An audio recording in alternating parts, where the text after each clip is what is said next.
Hello friends, welcome to S S Y C TET Academy. तो आज हम लोग जेंडर टॉपिक के सभी इंपॉर्टेंट क्वेश्चंस को देखेंगे जो कि हमारे पिछले सी टेट एग्जाम में पूछे गए हैं और इसके माध्यम से बिल्कुल आसान भाषा में कॉन्सेप्ट को भी समझेंगे। तो आज हम डिस्कस करेंगे जेंडर लिंग क्या होता है, लैंगिक रूढ़िवादिता क्या होता है, इसको हम कैसे दूर कर सकते हैं, लैंगिक पूर्वाग्रह क्या है, कैसे हम लैंगिक समानता की बात कर सकते हैं, एक टीचर के रूप में, एक सामाजिक नागरिक होने के नाते इस कुरीति को हम कैसे खत्म कर सकते हैं। तो चलिए स्टार्ट करते हैं। हमारा फर्स्ट क्वेश्चन है, जेंडर लिंग एक है तो जेंडर है क्या? जेंडर दो प्रकार के होते हैं, मेल और फीमेल, मतलब स्त्रीलिंग और पुल्लिंग। तो मतलब जेंडर लिंग दोनों, मतलब मेल और फीमेल, एक ट्रांसजेंडर भी होता है, उसके प्रति भी जो है हमको समान भाव रखना, भेदभाव नहीं करना है। भेदभाव करेंगे तो वही लैंगिक रूढ़िवादिता हो जाएगा। तो जेंडर क्या है? मतलब समाज में दोनों रहते हैं, खुला घूमते हैं, मतलब कहीं भी जा सकते हैं, सामाजिक प्राणी है, तो मतलब एक सामाजिक निर्माण है। आपको एक चीज़ का और ध्यान रखना है कि सेक्स मतलब भी लिंग ही होता है, लेकिन वो एक बायोलॉजिकल स्ट्रक्चर है। महिला और पुरुष के शरीर का स्ट्रक्चर का बात कर रहा है, दोनों का मतलब स्ट्रक्चर अलग अलग रहता है। तो मतलब स्ट्रक्चर का मतलब क्वेश्चन में आपको देख लेना है कि लिंग का मतलब वहाँ पे इंग्लिश में आप चेक कर लीजिएगा वहाँ पे कहीं सेक्स तो नहीं है, तो ऐसे क्वेश्चन आपका गलत हो सकता है। तो जेंडर क्या है? एक सामाजिक निर्माण है। आप वहाँ से चेक कर लीजिए, अगर वहाँ पे मीनिंग, वहाँ पे सेक्स नहीं है तो फिर वहाँ पे अगर सेक्स वहाँ पे मीनिंग है तो का दोनों के बॉडी के स्ट्रक्चर का बात हो रहा है, मतलब पुरुष का बॉडी का स्ट्रक्चर कैसा रहता है और महिला के बॉडी का स्ट्रक्चर कैसा रहता है। तो सेक्स क्या हो जाएगा? एक बायोलॉजिकल कंस्ट्रक्शन हो जाएगा, मतलब शारीरिक बनावट की बात कर रहा है, शारीरिक जो दोनों में डिफरेंस रहेगा उसका बात कर रहा है। तो जेंडर क्या है? मतलब दोनों समाज में रहते हैं, एक सामाजिक निर्माण है, लिंग है। तो हमारा ऑप्शन नंबर फर्स्ट सही हो जाएगा। चलते हैं नेक्स्ट क्वेश्चन पे। हमारा सेकंड क्वेश्चन है, लैंगिक भूमिकाएं हैं। लैंगिक भूमिकाएं क्या होती है? मतलब लिंग के प्रति जो हमारा सोच होता है, क्या सोचते हैं, मतलब लिंग के बारे में, मेरा समान व्यवहार, मतलब क्या सोचते हैं उसका, मतलब मनुष्य का व्यवहार जो है, मतलब लिंग के प्रति मतलब जन्मजात व्यवहार होता है, मतलब परंपरा के अनुसार चलते आ रहा है कि एक सोच होता है, मतलब ये इसको आप रूढ़िवादिता बोल सकते हैं। किसी का सोच मतलब समानता वाला भी होता है, मतलब लैंगिक भूमिका में मेरा योगदान क्या है, तो मतलब ये हमारे व्यवहार में ही इनबिल्ट रहता है कि लैंगिक भूमिका मेरा क्या होगा। तो क्या है? ये एक अभिगृहित व्यवहार है, जन्मजात व्यवहार नहीं है। मतलब वो सीख जाता है समाज से कि लैंगिक व्यवहार, मतलब वो समाज में सीख गया कि मतलब कि लड़की है तो मतलब ये घर का काम करेगा, लड़का है तो ये करेगा, लड़का है तो मतलब पढ़ेगा, लड़की है तो मतलब खाना बनाएगी, चूल्हा फूकेगी। तो इस टाइप का मतलब सोच था, धीरे धीरे मतलब समाज में चेंज हो रहा है। मतलब ये अच्छा चीज़ है, समाज में परिवर्तन होना चाहिए। तो लैंगिक भूमिका क्या है? जो मतलब हमारा लिंग के बारे में सोच है, वही है लैंगिक भूमिका, जो कि हमारे व्यवहार में इनबिल्ट रहता है। वो सीख लेते हैं हम समाज से, संस्कृति से, मतलब चलते आ रहा है, सदियों से चलते आ रहा है। तो क्या है? एक अभिग्रहित व्यवहार है ये। तो ऑप्शन नंबर टू हमारा, ऑप्शन नंबर ये टू सही हो जाएगा। ऑप्शन नंबर फर्स्ट अभिगृहित व्यवहार है, ये लैंगिक भूमिका है। चलते हैं नेक्स्ट क्वेश्चन पे। एक व्यक्ति कहता है कि गणित में लड़कियां लड़कों की अपेक्षा अच्छी हैं। एक व्यक्ति कह रहा है कि गणित में लड़कियां जो है लड़कों की अपेक्षा अच्छी है। ठीक बात है, हो सकती है अच्छी होगी। इस दावे के लिए उसे निम्न में से कौन से आंकड़े सहायक होंगे? मतलब इस दावा को सिद्ध करने के लिए कौन से आंकड़े चाहिए? हो सकता है कि लड़की अच्छी हो, तो मतलब जानने के लिए हम क्या करेंगे?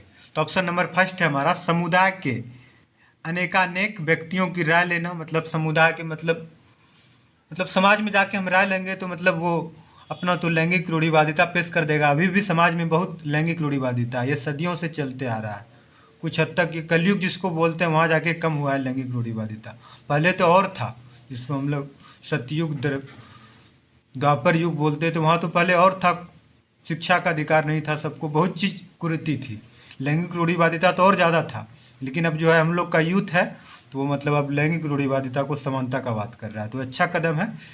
इस कदम का हम लोग को स्वागत करना चाहिए और हमारा भी योगदान एक टीचर के रूप में होना चाहिए कि लैंगिक रूढ़िवादिता को हम नहीं देखें। अगर हम समाज में जाके पूछते हैं कि मतलब कौन अच्छा है, लड़कियाँ लड़कों से अच्छा है कि नहीं मैथ में, समाज में तो मतलब एक पक्षपाती मतलब लैंगिक रूढ़िवादिता वाला वो बयान दे देगा समाज में जाके, तो बिल्कुल गलत हो जाएगा। ऑप्शन नंबर फर्स्ट गलत हो गया। ऑप्शन नंबर सेकंड में देखते हैं, कक्षा में एक परीक्षा लेना और लड़के तथा लड़कियों द्वारा प्राप्त अंकों की तुलना करना, मतलब एक परीक्षा ले लेंगे, कक्षा दोनों का तुलना करेंगे, ये बिल्कुल गलत है। घर और विद्यालय में उसके पूर्व अनुभव, इससे क्या पता चलेगा? हमको करना पड़ेगा लिंग, जेंडर और गणित के क्षेत्र में विविध शोध अध्ययन, मतलब पूरा एकदम विस्तृत निकालना पड़ेगा, मतलब डाटा निकालना पड़ेगा, सरकारी डाटा है, दोनों के बारे में सोचना पड़ेगा। मतलब क्या परफॉर्मेंस है लिंग का, मतलब लड़की का अच्छा परफॉर्मेंस है कि लड़का का, कौन से जेंडर का अच्छा परफॉर्मेंस है, वो देखना पड़ेगा हमको। तो ऑप्शन नंबर हमारा फर्स्ट राइट हो गया। चलते हैं नेक्स्ट क्वेश्चन पे। निम्नलिखित में से कौन सा एक लैंगिक भेदभाव का उदाहरण है? लैंगिक भेदभाव होता क्या है, पहले वो जान लेते हैं। तो मेल और फीमेल मतलब कि उसका लिंग के आधार पर भेदभाव किया जाता है। समाज में चलते आ रहा है कि मतलब लड़की के साथ भेदभाव किया जाता है, कहीं कहीं होता है, लड़का के साथ भी भेदभाव होता है, इस बात से भी इनकार नहीं किया जा सकता है, लेकिन ज़्यादातर होता है कि लड़की के साथ भेदभाव किया जाता है। लड़की हो तो घर का काम करो, तुम्हारा काम है, मतलब तुम साड़ी ही पहनेगी, तुम जीन्स नहीं पहन सकती, तुम ये नहीं कर सकती, तुम वो नहीं कर सकती, मतलब अनेक प्रकार के रिस्ट्रिक्शन होते हैं। लड़का है तो मतलब लड़का है तो जॉब करेगा, घर का संभालेगा, लड़की है तो मतलब ये तो दूसरे के घर जाएगी, इसका मतलब ये समाज में इनबिल्ट कर दिया गया, इसका शादी होगा तो मतलब ये दूसरे के घर जाएगी, मतलब ये सामाजिक निर्माण कर दिया गया, बना दिया गया है। तो लड़की है तो मतलब इसको पढ़ने लिखने का कोई राइट नहीं, पढ़ लिख के क्या करेगी, ये तो दूसरे का घर जाएगी। लड़का है तो उसको छाली खिलाना है, लड़की है तो उसको कुछ नहीं देना है। तो मतलब ये सब क्या है? लैंगिक भेदभाव है, लैंगिक रूढ़िवादिता है। तो निम्न में से कौन सा है कि लैंगिक भेदभाव का उदाहरण है? तो पूछ रहा है इसमें से कौन सा उदाहरण है? बच्चों की प्रगति रिपोर्ट में माता पिता दोनों के नाम का उल्लेख, तो ये लैंगिक मतलब समानता की बात कर रहा है कि माता का भी नाम होना चाहिए, ये अच्छा बात है, दोनों बराबर हैं। लैंगिक समानता मतलब क्या? सब बराबर, सब बराबर। हमारा संविधान भी यही कहता है कि मतलब सब बराबर, सब बराबर, तो बराबर का दर्जा दे दो, इसमें मतलब इतना सोचने की क्या बात है? तो दोनों बराबर है तो मतलब समानता की बात कर रहा है, तो मतलब सही ऑप्शन है। लड़कियों को गैर पारंपरिक पाठ्यक्रमों को आगे बढ़ाने के लिए प्रोत्साहित करना, ये अच्छा बात है, मतलब कि लड़कियों का जो मतलब समाज में चलते आ रहा है, परंपरा बना दिया, परंपरा तोड़ के मतलब उसको आगे बढ़ा रहे हैं, उसको लड़का का काम दे रहे हैं, मतलब अच्छा चीज़ है ना। जो पहले लड़का का मान लिया जाता था, ये लड़का का ही काम है, परंपरा तोड़ के मतलब दोनों को, मतलब लैंगिक रूढ़िवादिता को कम करने के लिए, लड़का हो या लड़की हो, दोनों को मतलब परंपरा तोड़ के मतलब दोनों को अलग अलग काम करना चाहिए। परंपरा को मतलब तोड़ देना चाहिए, परंपरा कुरीति को जन्म देती है, मतलब सदियों से चलते आ रहा है। तो ऑप्शन नंबर 2 भी सही है। पूछ रहा भेदभाव का कौन उदाहरण है? ये तो मतलब सपोर्ट है, अच्छा चीज़ है। महिलाओं का सम्मान करना और उनके लिए कुछ निजता की अपेक्षा रखना, मतलब महिला का सम्मान कर रहे हैं, मतलब हीन दृष्टि से देख रहे हैं, महिला है इसका थोड़ा इज्जत कर दो, ऐसा नहीं करना है, बस सब बराबर है, सब बराबर है, सम्मान क्या करना है, मतलब वो भी लिंग है, मतलब दोनों बराबर है, दोनों मतलब समाज में है, मेल और फीमेल दोनों बराबर है, तो उसके लिए सम्मान का भाव नहीं रखना है। क्या मतलब कि मतलब लड़की है तो मतलब लड़की का इज्जत करना चाहिए, मतलब हो गया, मतलब कि एक उस पर दया दिखा रहे हैं हम, ऐसा नहीं करना हमको। एक ही काम करने के लिए पुरुषों और महिलाओं की तुलना में अधिक वेतन देना,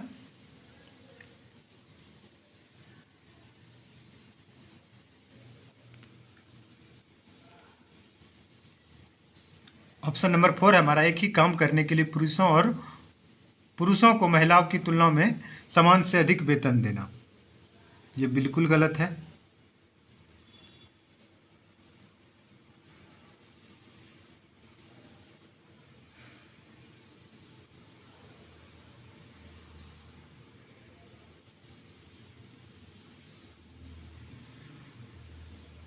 तो ऑप्शन नंबर 4 है हमारा, एक ही काम करने के लिए पुरुषों को महिलाओं की तुलना में अधिक वेतन देना। तो ऑप्शन नंबर 4 हमारा ज़्यादा गलत है। अगर ये नहीं रहता तो ऑप्शन नंबर 3 गलत हो जाता। महिलाओं का सम्मान करना चाहिए हमको, लेकिन ऐसा नहीं है कि मतलब एक ही काम करने के लिए पुरुष को आप ज़्यादा वेतन दे रहे हैं, महिला को कम वेतन दे रहे हैं। तो ऑप्शन नंबर 4 हमारा ज़्यादा सही हो जाएगा। चलते हैं नेक्स्ट क्वेश्चन पे। उपहार के रूप में कार मिलने पर 5 वर्ष की एक बच्ची बोली, यह मेरे लिए नहीं है, लड़कियां कारों से नहीं खेलती। यह कथन डैश का संकेतक है। मतलब 5 साल की कोई लड़की है, मतलब उसको उपहार के रूप में एक कार मिल गया, तो बोलती कार मेरे लिए नहीं है, मतलब ये लड़का ही खेलेगा। समाज में ऐसा धारणा बना दिया गया है, घर में मतलब ऐसा माहौल बना दिया गया है कि मतलब लड़का है, लड़का खेलेगा, तुम क्या खेलेगी खिलौनों से, तुम घर का काम करो, बर्तन मांजो, मतलब बच्चा से ही मतलब उसको लगा दिया जाता है। तो क्या है एक लैंगिक रूढ़िवादिता, इसी को तो बोलते हैं। लिंग के आधार पे मतलब माता पिता होते हैं, वही मतलब बच्चे से, मतलब बच्चा पैदा नहीं हुआ लड़की, उसके साथ लैंगिक रूढ़िवादिता करने लगते हैं। तो ये हो गया ऑप्शन नंबर थर्ड हमारा सही हो गया। चलते हैं नेक्स्ट क्वेश्चन पे। विद्यालय को लैंगिक मुद्दों के प्रति संवेदनशील बनाने और लैंगिक भेदभाव में समाजीकरण की भूमिका के लिए विद्यालय को क्या करना चाहिए?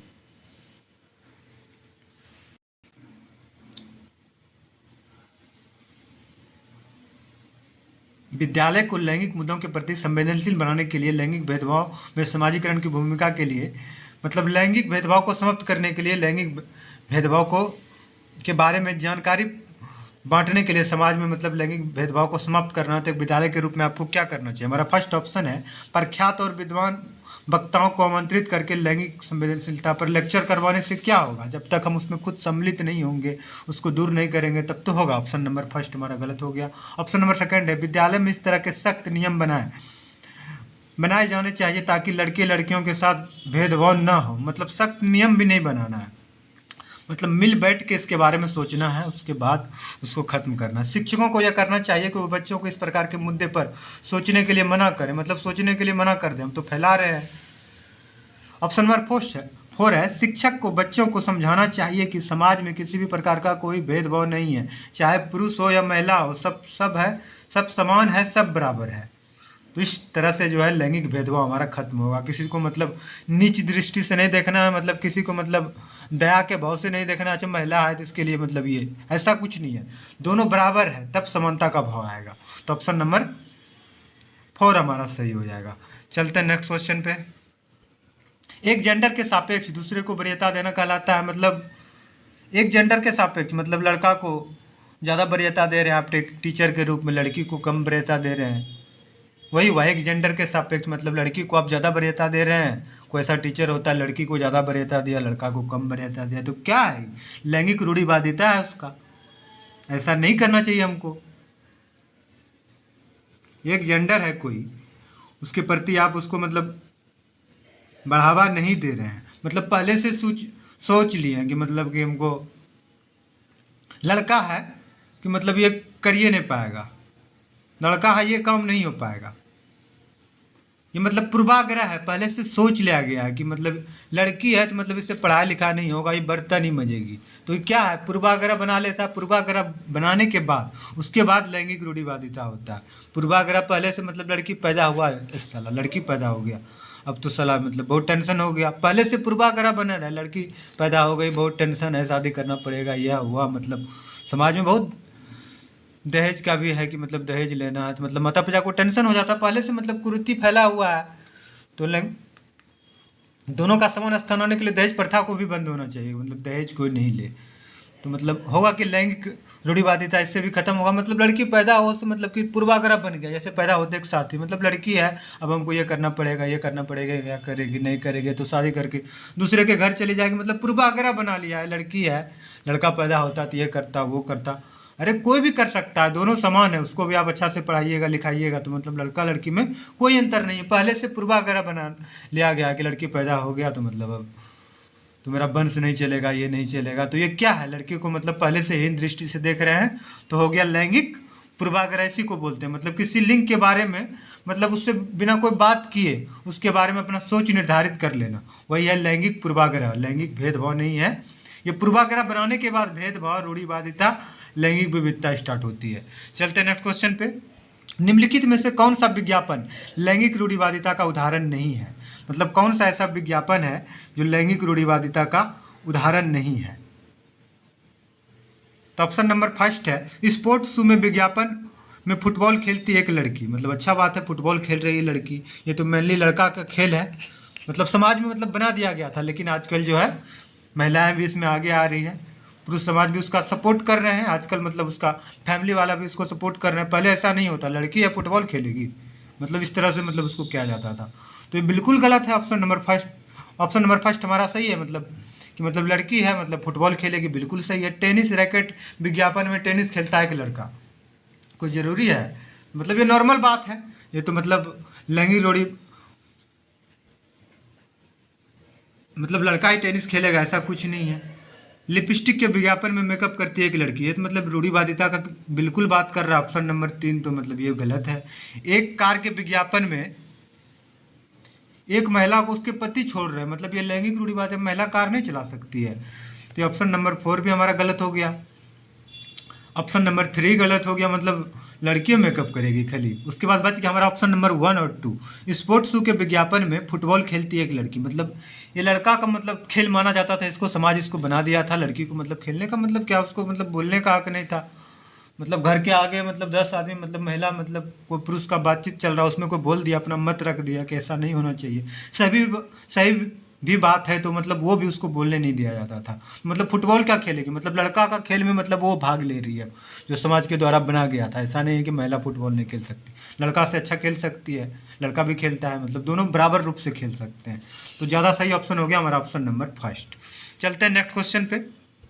अभिकथन ए और तर्क आर, मतलब यही चेंज हुआ सी टेस्ट के सिलेबस में। आपको एक अभिकथन दे दिया जाएगा, एक तर्क दे दिया जाएगा। आपको पता करना है कि मतलब दोनों तर्क सही है या दोनों तर्क गलत है। अगर सही है तो मतलब आर ए का सही व्याख्या करता है कि नहीं करता है।